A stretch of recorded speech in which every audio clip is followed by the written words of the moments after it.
Dr. Raymond Silverman is a friend and a board-certified psychiatrist.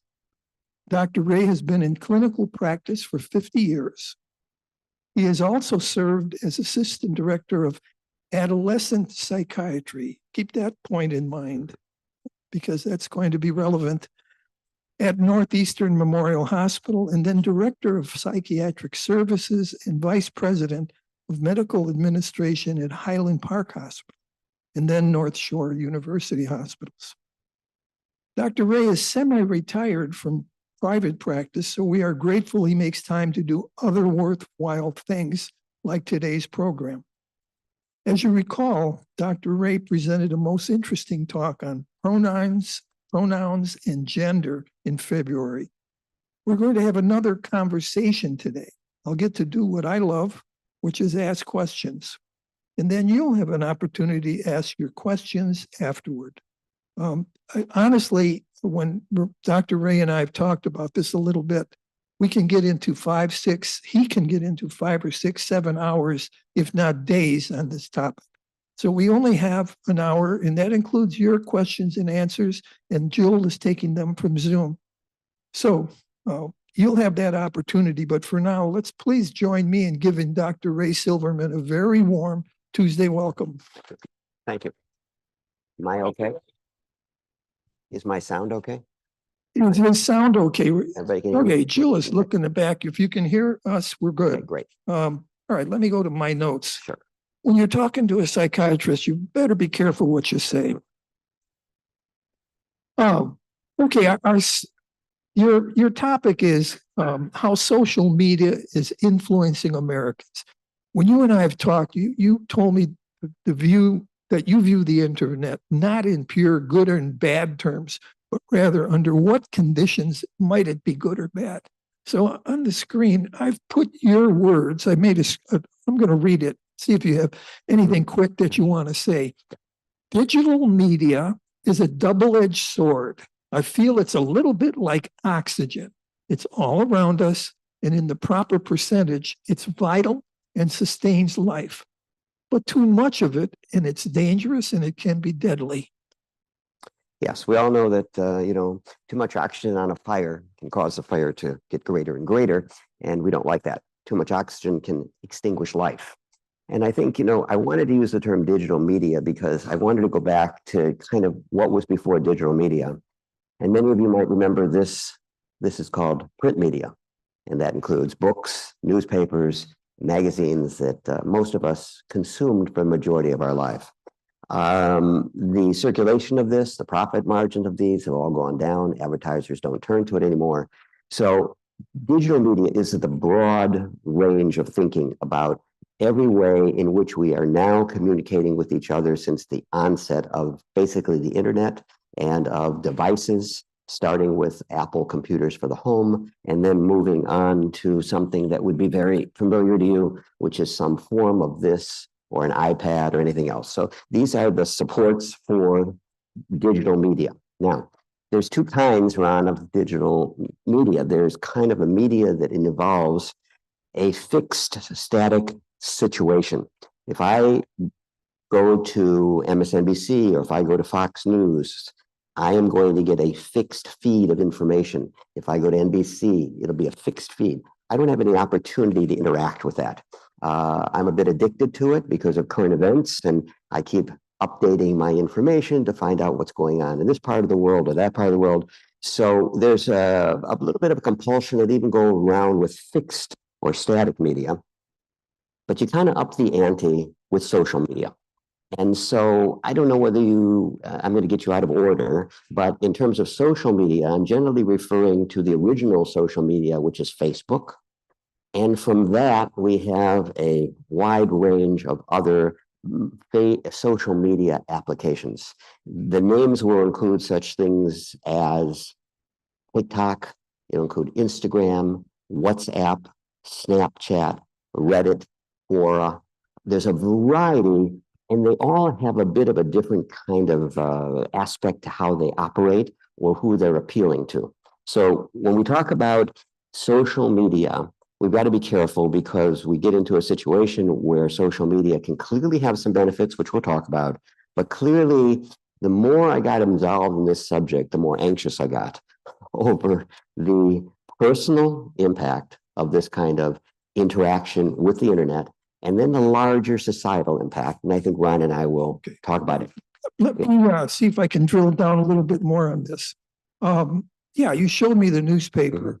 Back in the day, you know, my teenage granddaughter, she's 18 years old, a senior in high school. She probably doesn't read the newspaper. Back in the day, what was my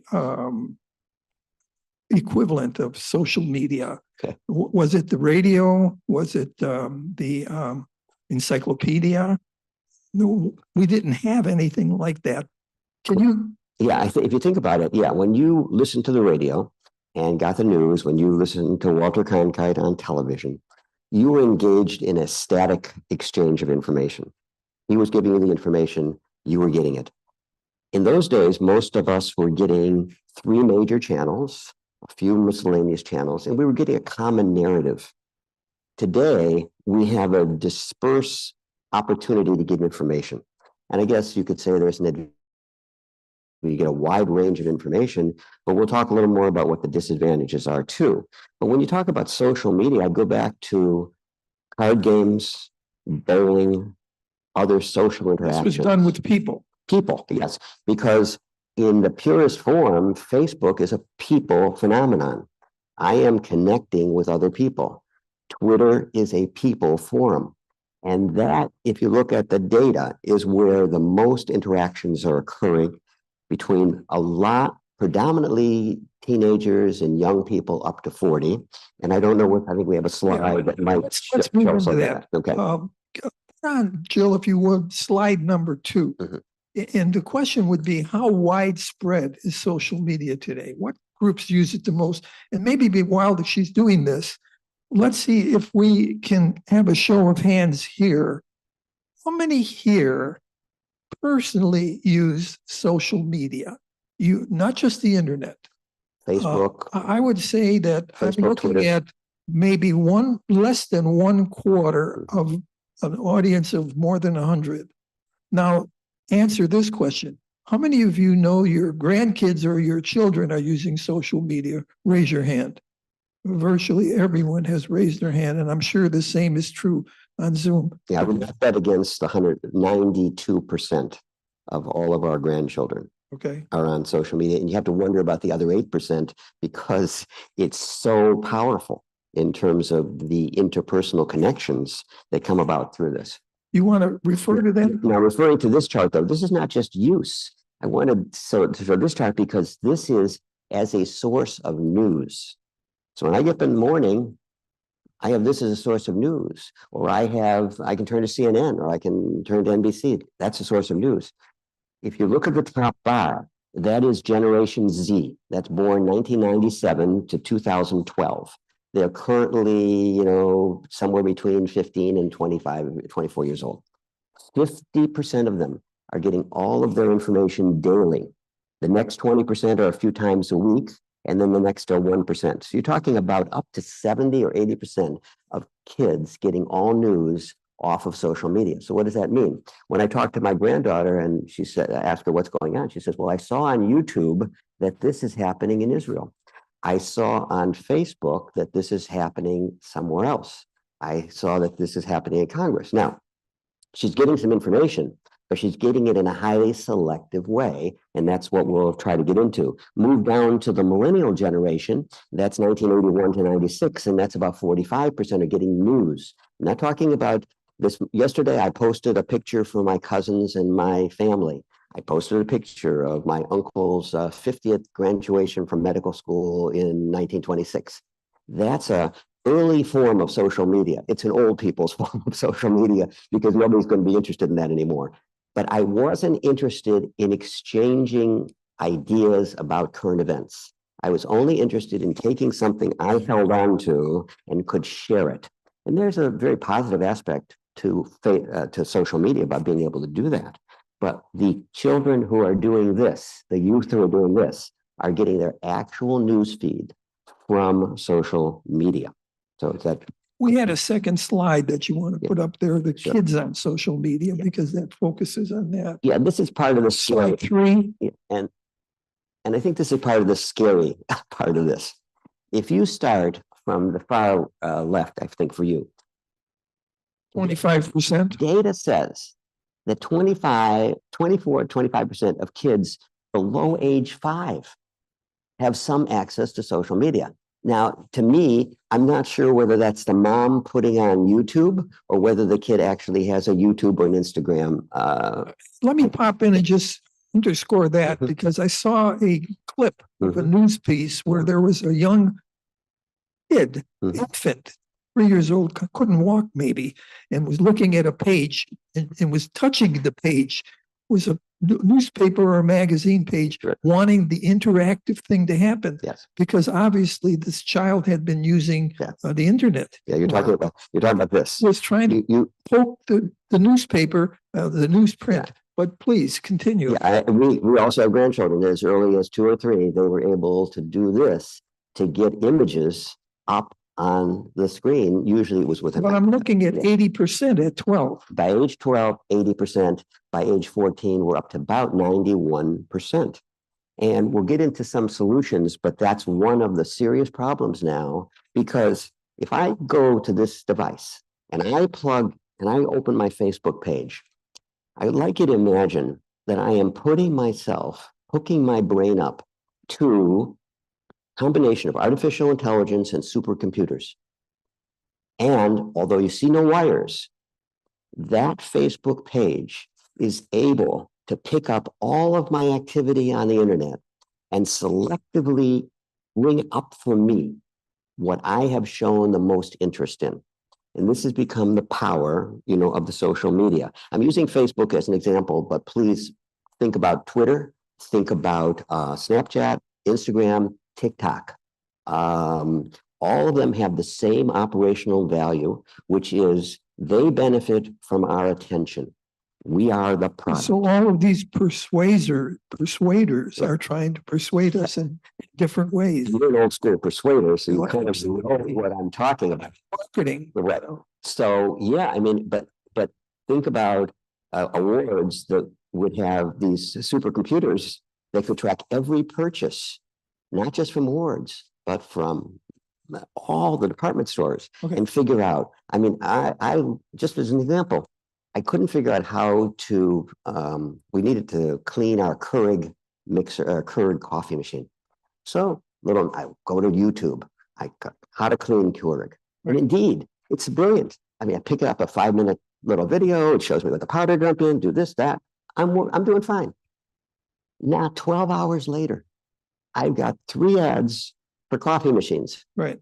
That's the power Well, of they all know that when you go online and you search for a product, for the next 4 days, you're going to be fed those Right. products. Well, they're doing that with ideas as well. Right. To move us on, let me tell you about an interaction I had Mhm. with a college professor who was middle-aged last Saturday.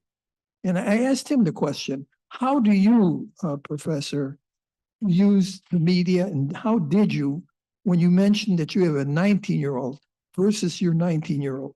And what the college professor told me is, I used it as a tool. He uses it as a way of life. I mean, that Yeah. really drove home to me. Mm. I mean, I still use it as a tool, and I know you may as well. But let's get into, maybe on slide 4, you can talk about Right. Okay. why social media is used and its problems. Okay, but I kind of feel like I could be at an AA meeting and say, I'm Dr. Ray, and I'm addicted to the internet. Now, I wouldn't say that I'm fully addicted, but I am aware of how much I spend in terms of time, viewing, using, and I can rationalize it and say, oh, I'm studying for current events, or I'm preparing a talk. I use my artificial intelligence to help me prepare the talk. Then you get into Facebook and no, I'm just looking at some pictures now. Oh, that's an interesting advertisement. That girl plays the piano really well. That's the beginning of the addiction. That's the way you look at yourself and you say, where did the last 45 minutes go?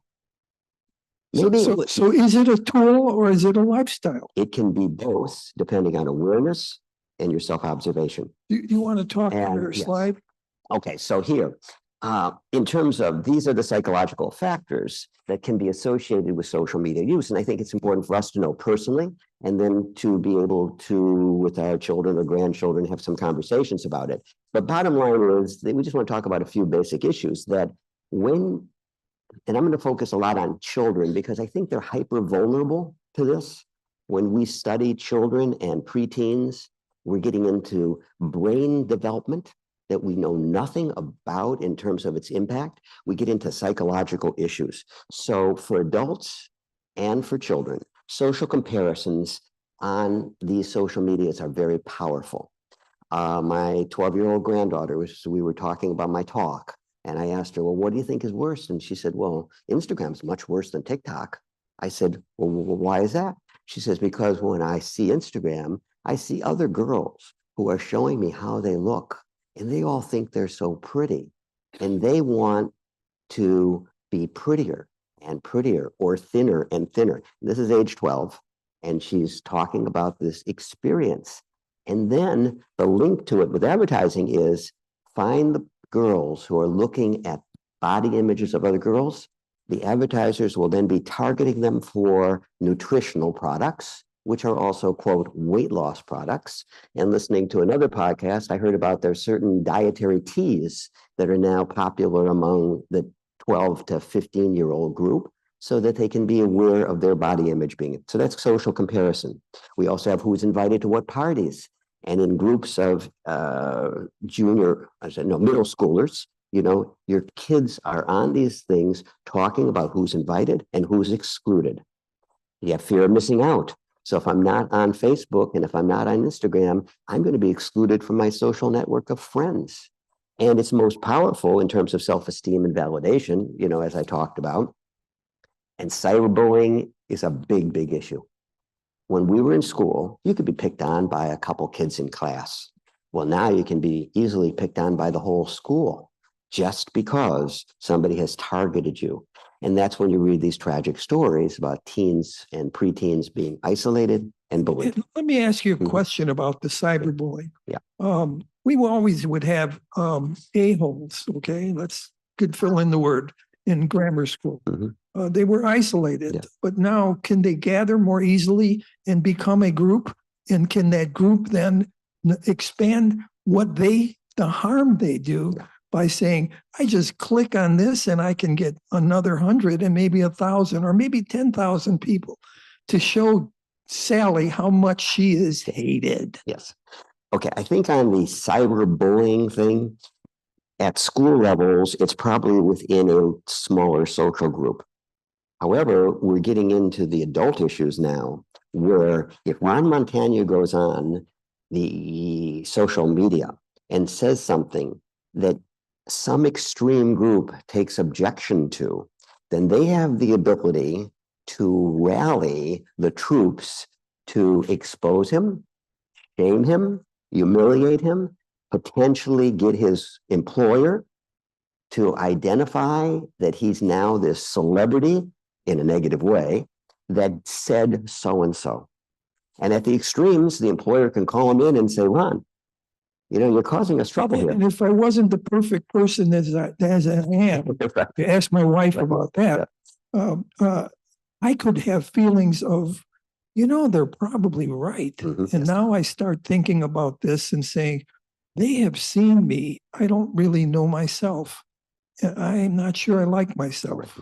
That's younger people are much more vulnerable to that, although older people can have it too. Older people are more subject to this issue of what's called cancel culture. Now, you had a slide that I found really hard to understand, and I don't know how much you want to spend on it. And that's the physical side of this. Okay. I mean, do our brains really go haywire? And it's not just how we think, but there are chemical things occurring. Jill, can you please go to slide number 6 and 7 as well, but we're going to do 6 first.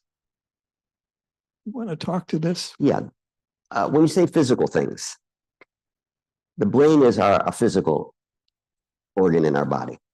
It's intricately wired It has various neurons, axons, and connections, billions of neurons and trillions of connections. And within those connections, there's all sorts of neurochemicals. So when you say physical things, we're talking about Wait, neurochemicals. Doctor, I think we messed up and we didn't do slide 5. Well, I'm sorry. That Messed you up because I okay. want you to finish. You had put slide 5 on, Jill. That is slide 5. This is 5. It goes to 5 after cyberbullying. I think it goes to unrealistic expectations. These were more in the psychological frame. Right. You switched it over to physical. But Okay. I think we finished that. And then we'll get you to the physical chemistry bit. Right. Okay. So let's go back to the psychological, sketch the biological for a second.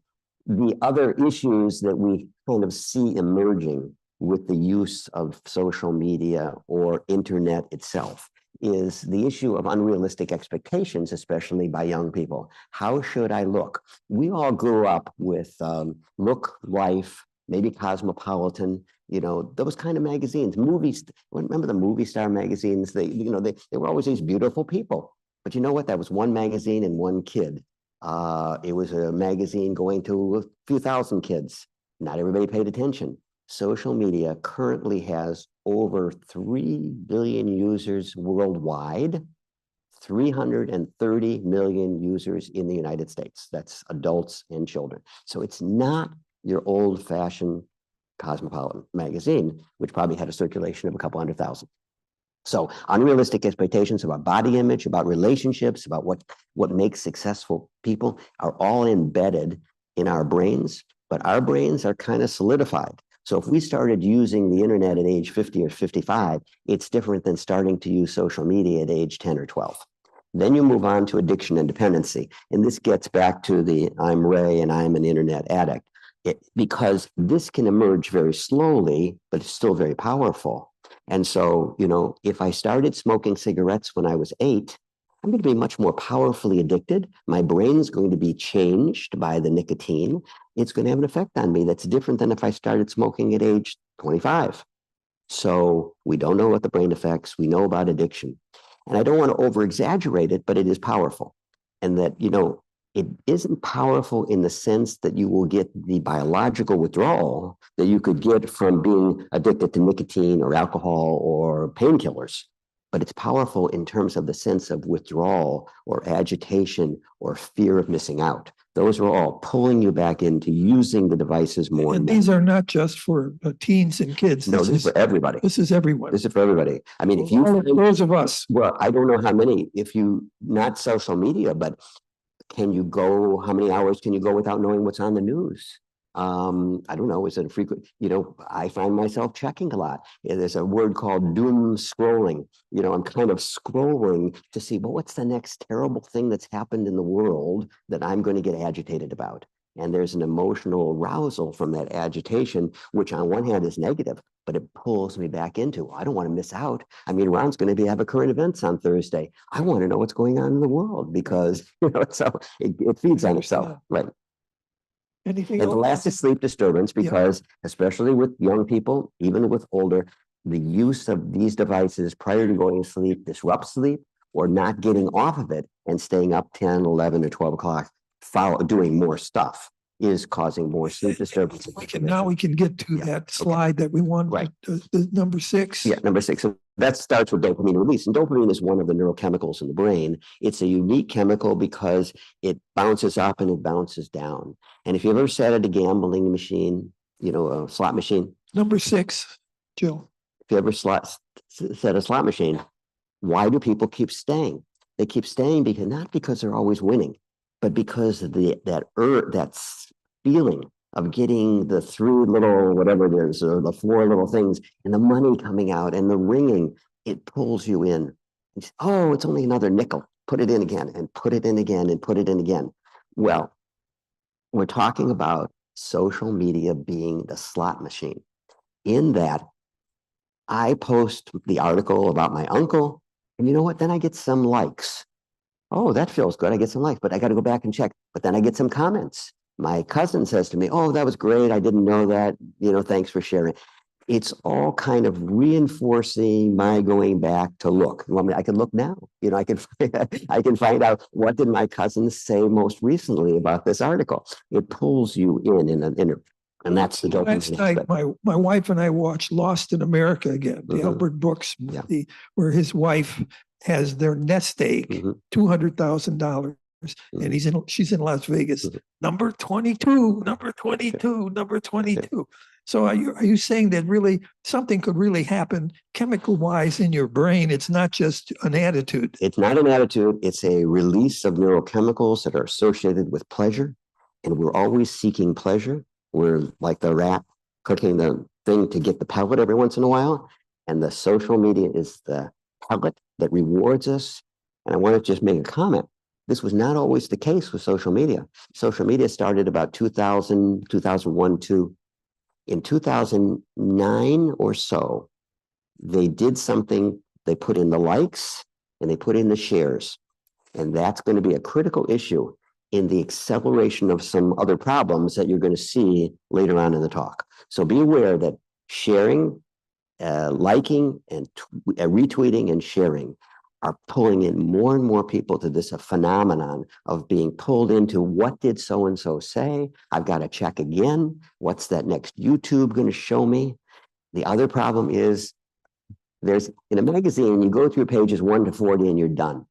If you've ever done any of these kinds of social medias that have various kind of videos, the videos are endless. There's no end to them. If you like cats, you can Right. go into cats forever. Right. Cats. And other things that are not as friendly. Right. But think about cats, think about music. Little kids. But then think about news. Right. And when you start to get news, okay, so on either pole, you know, we're not talking about a political party, but on either pole, pulling in the news that reinforces your belief that this is great or this is terrible, this is positive, this is the end of the world, you get more and more reinforced, and the algorithm gives you only what you want to see. I want to ask you a question on that, but before that, I just Yeah. want to ask you this. This chemical situation, can that happen to anyone, or is it more likely to happen to people who are troubled? So this is not a big problem because not most people don't have it, or is it? It can affect anyone. It's universal. It's universal. Casinos don't survive because the dopamine effect that comes from the slot machines is a rare issue. It's universal. And so this is not a pathological thing in its normative way. It's pathological in its excess. Now, the other thing is the reward pathways are about the same thing. When we get a reward with the dopamine, we go back to do what we want to do. Jill, you want to put on slide number 7? Their reward pathways is 2, then impaired impulse control, because we have more and more difficulty. And this one is altered brain structure. This is where we're most concerned with teenagers. Because, you know, our brains sadly are pretty fixed. You know, we're going to be, you know, have you ever tried to learn piano or learn a new skill when you're 50? Much harder than when you're trying to learn it at 6 or 7. And why is that? Because plasticity at age 6 or 7 is so much more amazingly flexible. So the piece that you'll take 3 weeks to learn, the kid can learn in a couple of days. Same thing with the impact on the internet. We're a little more immune to it. We will get it in time, but the kids are going to be having their brain wiring, their brain neurons, and their brain chemistry altered significantly by age 5, 10, 15, depending on when this internet use is taking place. You know, I have this, it's a long question, so bear with me. And it gets into the area of politics without being political. Sure. Maybe we can do that. I'd like to know how you feel about the risk to folks our age. I know that you're going to show us some slides on teens, and those are important. Right, okay. But about folks our age, how is the spread of fake news and misinformation on social media affecting political opinion and trust in institutions? You kind of touched on that, but I know you're a doctor, not a political scientist. But we are deeply divided as a country, even within families. Folks are at each other's throats. Now, Jill, could you please put slide number 8 on the screen? Dr. Ray, you and I have talked about this. Here is a Let me- quote Let me get this slide. Okay, yeah. on the top from someone reacting to comments made in an email conversation between several political combatants. And I put quotes around that. These are people, back in the day, we might have said, well, I guess I differ with you. I think I would do X instead of Y. And I think we might look at the economy that way. They had simply different political views of point. Can you help us understand what impact digital media has on our political discourse, looking at an election like the one we've never had in decades? I'll read the quote. I can't even go there anymore. I am so depressed at what our country has become. And the three evil people in our group depress me even more. God is good. Please help me, God. So I can testify, Ron did not make this up. This is a true email. And when she said she can't go anymore, it had to do with being on a current events program in which she was hearing messages that were dissonant to her belief system. So it leads us to the discussion of polarization just as a fact. You call it active polarization. Yeah, well, there's two kinds of polarization. Let me try the simplest one first. The simplest one is that I have a view that charter schools could be good, that they seem to serve kids well. Ron has the view, I'm making this up, that charter schools are destructive because they screw up the financing for public schools and there's all sorts of disparities. And so it's not a bad thing. That's called a rational polarization. It's called a policy polarization. And he and I can talk about it back and forth. Now, affective polarization, the top one, affective polarization, refers to the fact, and it's hard to do with schools, charter schools, but it would be as if I said to Ron, well, your view about schools is destroying our children. Public schools are ruining these children. Well, what if it was right to life and Well, okay, we can go there. which what would be more divisive and equally divisive, perhaps I want to go into choices, but I'm just saying how much that is motivating as an emotional issue. Right. It moves away from the policy to the issue of my view of who you are. And once I begin to believe that you have views that are, quote, evil, I'm into affective polarization. And I can't talk to you if you're evil. In fact, you don't even maybe deserve to exist if you're evil, because you're going to destroy my country and everything that I love about it. Even if we're in the family. Oh, yeah, because you're an existential threat. Now, I'm saying this, to be evocative, but that's how many people feel. And it's part of our, quote, political system. But I think beyond the political system, it's part of this social media hierarchy in that they are social media. And again, news from social media gets me listening to only people who believe that charter schools are good. Only believes that abortion is evil. Only believes, well, I won't, in a political way, that an election was stolen. Only believes that institutions can't be trusted. Any of those issues. That I only hear that now. And it solidifies my emotional reaction. And then it pulls me in to feeling that those people don't share that emotional reaction. I want to get to this one because I have the luxury of having all kinds of questions and you in front of me frozen. I worry about the danger of chat rooms that normalize like-minded outliers that find and encourage each other. I mean, we all know kids that we had, these nut kids that would say, truly happy, Ron, today's your day. I'm going to beat the crap out of you at noon. And, I'm 11 years old. So I said, all right, Lenny's going to do that. Now, everyone knew Lenny was an outlier. He wasn't one guy. He was one person. We all had to deal with Lenny. Lenny didn't have any friends. Now there's many, many Lennys that can, in a chat room, get together. Can you talk to that and tell us about that? Yeah, but you're kind of dating yourself because nobody says chat room anymore, but we know what you mean. It's a group of people engaging in a conversation about something. And I think what you're getting at is the concept of radicalization, right? We've heard about I'm talking about a radicalizing. loner suddenly not Yes, being right. alone, but having 50 people and say, I must be normal now. Okay, that's one way of doing it. But the other way of doing it is you don't need 50 people anymore.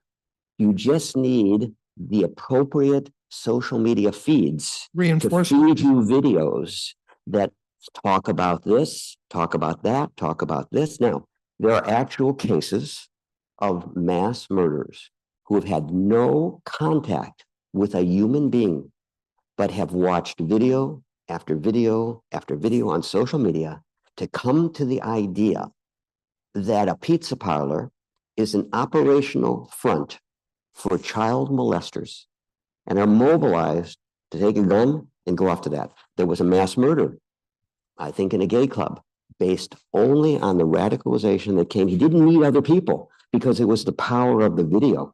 Yes, other people can certainly encourage it. And I think if you're talking about ISIS or other terrorist organizations, they are well known to have their own dark channels of communication where they're inculcating vulnerable people into that philosophy. That Now, I know that you feel that young people in particular are, and teens and preteens in particular, are a big risk. And I know you had put together 4 slides. They're not that clear, but you can talk to each of them. Sure. Jill, if you would please put slide number 1, Okay. because I know how important this issue No. is to you, having worked with Okay. teens at risk. So my colleagues, I'm not working directly with children now, but colleagues and more articles are occurring. And this is an important chart just to kind of see the picture. If you look at the red line and the blue line, you Yeah. can talk to that. This is major depression manifested by hospital admissions, suicide, or self-cutting. And look at that curve. It's fairly flat in the early parts of the years. And I know you can't see it really well, but around 2010 or 11, all of a sudden, it starts to go up with girls and not with boys. And that's where the main concern now in the mental health community is, that girls are suffering from this internet use, especially early on. And that the suffering is both self-reported suffering, because if you ask them, they'll say, I don't feel good doing this. And then if you study data, you'll see that anxiety, depression, and Jill, could you put on number 10? other things are just going up. Now, this has to do with hours of use. Once again, look at the hours of use. If you're using it 1 to 2 hours a day, you're kind of on the low level on the left, and then moving up to 6 hours, it's there. What's the average amount of time for a teenager? Probably about 5 hours a day. And number 11, Jill? And that's another one showing this curve, and this is the United Kingdom, where they studied depression. And around 2011 or so, all of a sudden you see this spike goes straight up. And number 12? And one more comparison, 2009 pops right up. Emergency room. Emergency room visit pops right up. More in girls than in boys, right there. And boys seem to be less vulnerable to this because on a psychological basis, they more externalize their feelings. So they're going to get into the fights in the playground. Right. Girls tend to more internalize it and begin to self-compare with how are my friends doing? Why am I so different? I'm never going to be different. The world is shrinking in on me, and there's awful consequences. Now, the one more comment is 2009 or 10. Remember I mentioned about Twitter started to retweet and to share. Facebook started to do the same thing.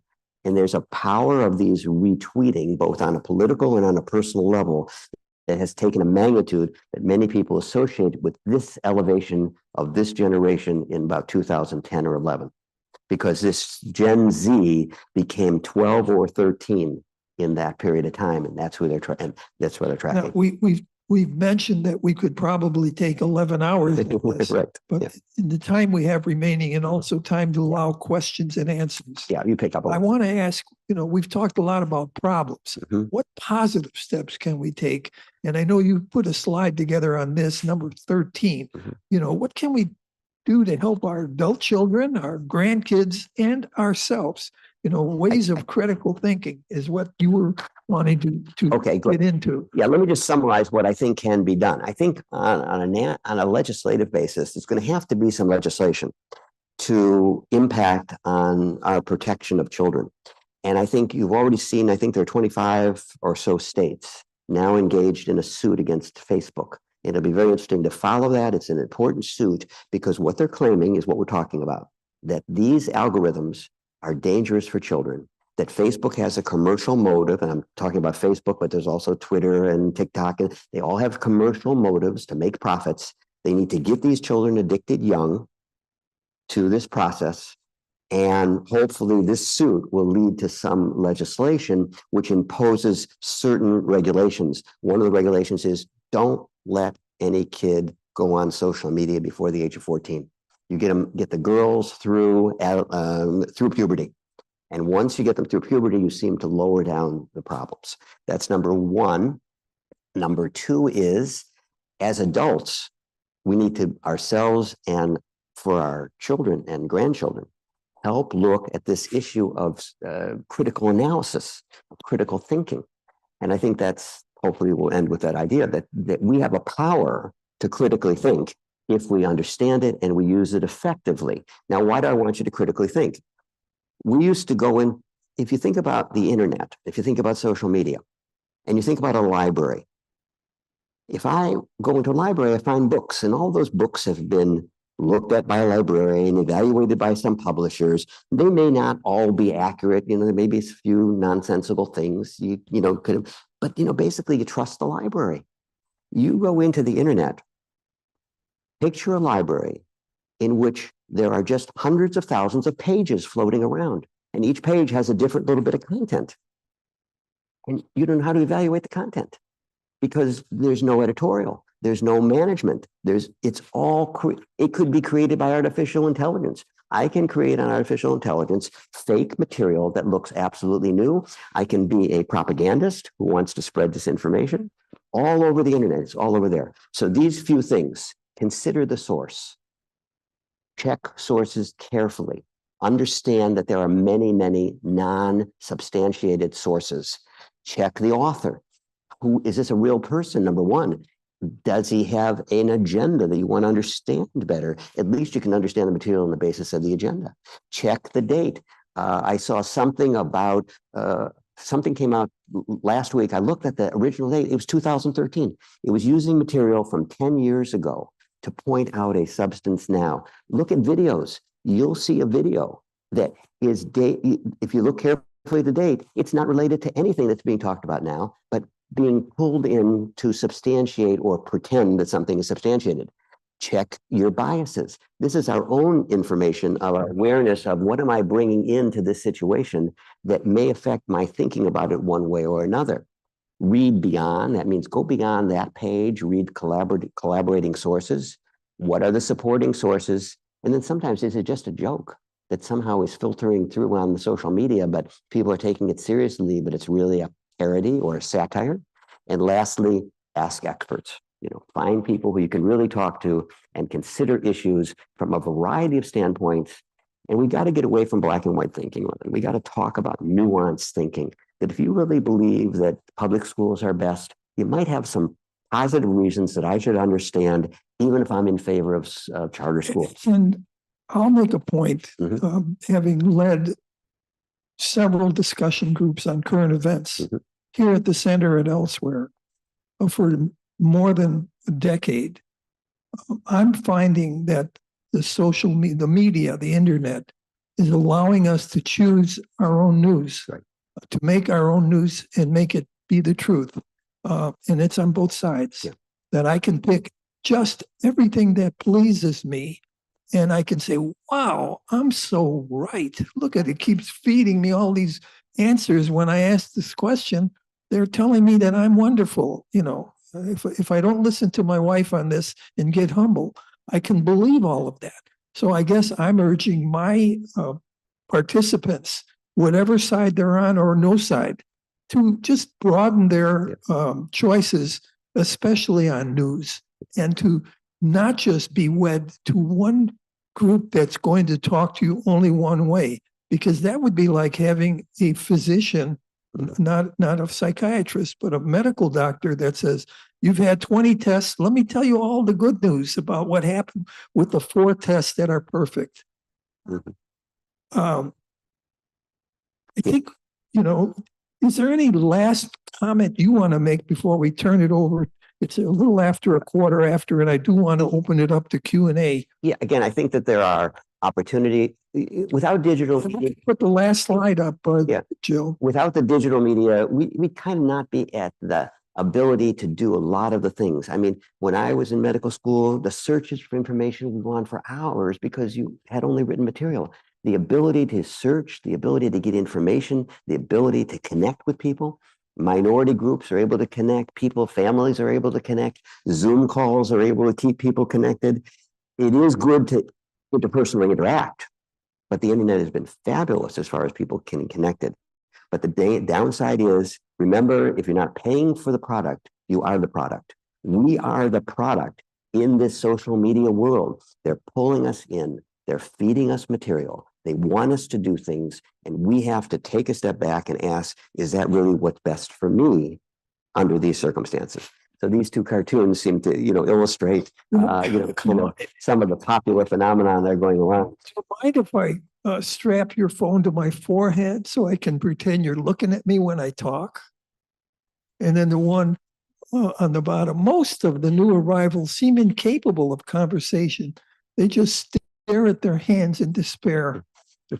Right. And I'll share one my wife I found that said, my wife gave me two important things to my attention that she hated. One, she said, you just don't listen to me. And then there was something else. Right. And I'd end by showing this, which many of you might remember. This was the way we used to communicate. And it was only a phone. And this is a powerful device that we have to be careful about how we plug it into our brain, how we use it, what messages it sends us. This, I was communicating with the outside world in a fashion that allowed me to leave the house. This, I'm staying in the house more often, communicating with people I don't know, and I have to be careful about how I evaluate the information I'm getting. Let's give Dr. Ray Silverman a nice round of applause. And I'm going to put on my other hat and go into the audience. Raise your hand if you have a question. We'll try to get to our questions here. And if we can make them questions, and we've got a lot of questions up here. Ma'am, you first. Hi, could you put the other slide back on so I could take a picture of it, the one just before? The one results number Analysis? Jill will be able to do that for us. Yeah. Okay. The one prior to that. No.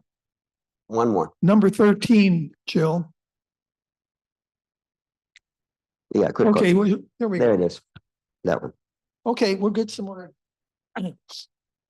Very interesting. I thought that the heads of these social media, Facebook and Instagram, they went before congressional committees and said, we check the content to make sure there are no lies and no misinformation. That doesn't seem to be happening. Is that correct?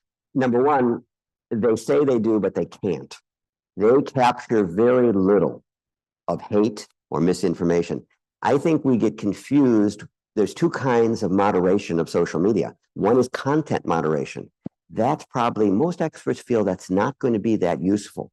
You need to check the spread of all content, number one, and you need to look at the platform itself. What's the platform doing in terms of getting information out in this repetitive way? And most importantly, much information is spread by bots. That's short for robots. That's automatic generation of messages that flow fast. So don't get caught up in content moderation. That's where the right and the left on the political spectrum get into battles. That's a minor issue. If you get the platform operating correctly, you can solve the content issues fairly rapidly because the material is not spread on either side. Dr. Ray, Yeah. Can we share your slides with the Tuesday Club? So if you're a member of the Tuesday Club, we will send those 14 slides to you. Sir, there's a tremendous bifurcation in terms of attitudes and beliefs. it see that schism is getting broader and broader. And so it becomes more and more troubling to say, I want to see both sides of the issue. Because if I look at the side of the issue that I don't believe in, it really starts the gastric juices flowing and you know is much more troubling. And I'm wondering, is there a way that we can get around that, where we can understand that other people have other attitudes, but they are so out of the so out of my mainstream that I want nothing to do with it. Yeah, and it gets I'm already very, very bifurcated, I'm afraid. right. Well, that's called explicit and implicit biases. We all have them about what's right, what's wrong, how we want to see the world be. Number one is, if we can find the common interests. You know, we live in a society where, if you think about things, everything's gone national. You know, the national scene is the big one. We're really fundamentally, many people are arguing that we got to get back to local issues. We got to get back to Northbrook and Highland Park, and then maybe the state of Illinois. And if we talked about those issues, we would feel less polarized. If you think about the big issues where you're getting polarized, it's often on this national scene where we have very little control. On the other hand, I think it's also important that we tolerate listening, tolerate listening to ideas that we don't agree with, because bottom line is, you can listen without agreeing. I can listen to the most bizarre thoughts. And as a psychiatrist, I've also often listened to bizarre thoughts. I don't have to agree that the FBI is following my patients and implanting transmitters in their teeth, but I do have to listen. And then try to deal with it the best I can. Dr. Ray, yeah. I understand we have 11 questions on Zoom and 4 hands up. My question to you and to those here, if you must leave, we certainly will understand that at 11:30, but are you able to stay a little longer? Absolutely. So if Happy you to. wish to stay, this will be extended, but we have a question here. Okay, thank you for the presentation. Both of you have talked about the news that comes from social media. Well, I have a problem with that. I don't consider what's on, I think saying news on social media is oxymoronic, or maybe just moronic. I think to me, news comes from journalists, and journalists are people who are trained in how to present facts and that they need to present facts. So is there some way that a system could be set up to differentiate between curated news, which you did touch on in your mention of the library situation, and just be able to separate what is my definition of news versus anything that anybody can put on the internet, which you are calling news on social media. And I apologize, because I think you're absolutely right, and we share an agreement about the definition of news. But when you look at that chart I showed you about young people, 70% are getting no other information about what's going on in the world, and that's the general subject of news, than what they're seeing on social media. And it is not curated, and that's where some of the danger comes, because there's nobody moderating it for them. So yeah, I don't have a good answer for that, except to say that educators, people talking about critical skills, one of the things I mentioned in that slide was sources. You know, look at your sources. Are they credible sources? Are they informed sources? Are they news reporters? Or is it some buddy who sat in front of an AI machine and said, tell me about, you know, tell me about QAnon, and let's promulgate QAnon information. So, you know, I agree 100%, but we have a society where 70% of people under the age of 25 are getting, quote, their belief about what news is from YouTube, Instagram, Twitter, etc. Dr. Ray, Jill is going to do her best to try to cover Mhm. what we have going from Zoom. Go ahead, Jill.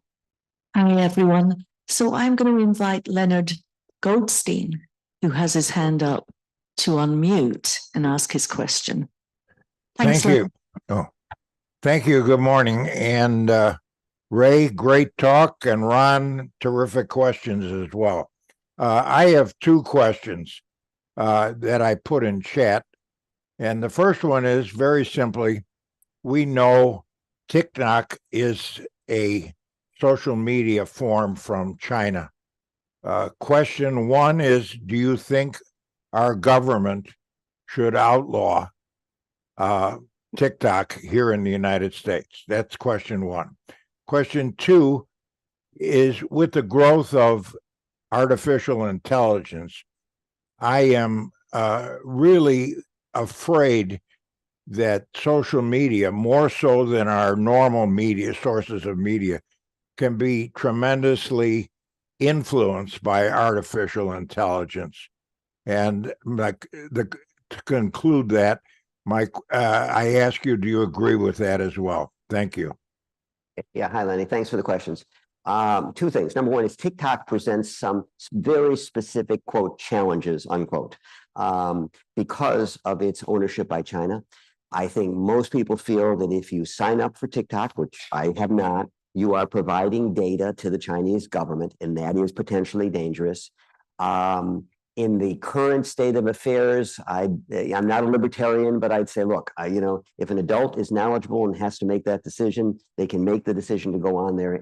But I think there's particular dangers associated with TikTok. I've been particularly concerned because over the last couple of weeks, I don't know whether other people have seen it. I've seen advertisements for something called TikTok grandmas, and they're soliciting in retirement homes for grandmas to sign up to create their fun videos. Well, that's just the beginning, folks. You create your fun videos, you share it with your grandchildren and your family, and everybody's happy. Wait till you get the feed that's going to be associated with those fun videos. And I think that's where a potential for propaganda and manipulation from especially TikTok comes in, because sadly, in this Palestinian Hamas-Israel issue, where they're studying who's getting information, TikTok has now generated something like 4 billion exchanges regarding pro-Palestinian and about 400 million exchanges about pro-Israel. That's just on TikTok as a medium. So if you don't think that's being monitored in some way, you're wrong. It's being monitored and controlled. China is thought to be using TikTok in a very good way for its own propaganda campaign. Whether we want to give them access to the United States, I think, is of some concern. And Ron, I apologize. Can you give? No, we want Jill to continue with the Zoom. Okay, good. Right. So the next person I'm inviting to unmute is Barry Safran. If you could unmute and ask your question, Barry. Oh, thank you. Mine is not so much a question because of my skepticism about social media, even from the very first of its beginnings. I saw a lot of the dangers involved because it reflected the earlier time, what we used to call the couch potato, where my kids would be home and they were at their friend's house and they would be watching sports all day, all night, and on the weekends I couldn't tear them away. Finally, I got frustrated and I tore the cord out of the television, and I says, on Sunday, we're all going out. There's no TV, period, in the house. And that changed their attitude entirely, because it was just as bad then as it is today, because of the influence of the addictions are there, regardless of what we do. But it is right that the younger you are, that the more danger that there is for influencing these very young minds. And it should certainly have been banned long ago, or the tools put in place at least to monitor what it is. You can't control the parents of these children and what they will allow them to see or direct them to see, and there's no way around it. That you know today, with the spoiled children that we have, that they find a way to get to do what they want to do. Right, thank you, Barry. We want to stick with questions. And now I'm inviting Diana D to unmute if she has a question, please. I was going to ask if you have examples of some positive use for my example is my granddaughter who has depression and PTSD from having childhood cancer and then going through COVID with the being homebound and the masks and then the social pressures that she had gone through with cancer and then kind of reliving it with the COVID. Her psychologist actually used social media and encouraged her to watch YouTube videos that calmed her, such as humor, find something that made her laugh, something that she enjoyed, which was animals, to watch horses, cats, and dogs, and then to use a physical outlet like a fidget little thing in her hand to give her physical release. I'm just wondering if you have any comments on something like that. Yeah, I think, Diana, you're raising a very good issue, but I think the positive aspects of social media is being drowned out by the overwhelming sense that there are negative aspects to it. And that's why I said I don't think it's either good or bad. It's how it's utilized. But the opportunity to take people who are somewhat isolated and get them exposed through social media, similar groups coming together to support each other. You can go on Reddit if you're interested in reading. You can find a group about discussing books. I know that there's a group discussing the Gilmore Girls if you're interested in the Gilmore Girls. These are very positive things to be doing to kind of give you a better shade of life, and your granddaughter or others can be positively embraced by warm, inviting communities that are supportive. And the videos on YouTube can be very beneficial if you want to clean out your Keurig machine or do something else. They have positive value. So yeah, there's positive value to this, but we're kind of in a time of emotional arousal about the threat. And that's been the focus of our talk. Hi, Dr. Ray. We just have one more question, I believe, with a hands up, and then there are only comments in the Zoom chat. So how about we make this the last question here with Stuart, if you'd like to unmute. Yes. Ray, does this work in reverse? You bring up a conversation, an event, a circumstance, and someone on the other side says it can't be true because I didn't see it on social media. But social media decided to block it. Interesting question, but number one, I don't know any studies about blocked material because blocked material is difficult to assess. Is it really blocked? And I know you have some political issues where things have been blocked. But on the other hand, sometimes I don't believe it is a reflection of, as somebody else said, I'm looking for curated information. I'm looking for substantiated information. And all I'm getting is this kind of innuendo, or I heard about this, or somebody told me this, or it was exposed here. And to me, you know my biases to it, but that's a more difficult issue of credibility than it is to kind of wait for the substantiation. But we're in a world where we want instant gratification. We're in a world where we want to come to some conclusions about, for example, the weaponization of various U.S. agencies, et cetera, et cetera. These are all, powerful, emotionally arousing issues that evoke a lot of feeling, and yet many are kind of waiting to see what the results are while other people have come to their conclusions already. I guess that's the fairest way I can respond to that. Well, Dr. Ray, we know you're going to stay, and maybe those that Happy to. want to Sure. come up and ask you some questions Sounds will good. be here. But thank you so much, and we want to thank you for a great Thank you. talk. Thanks. You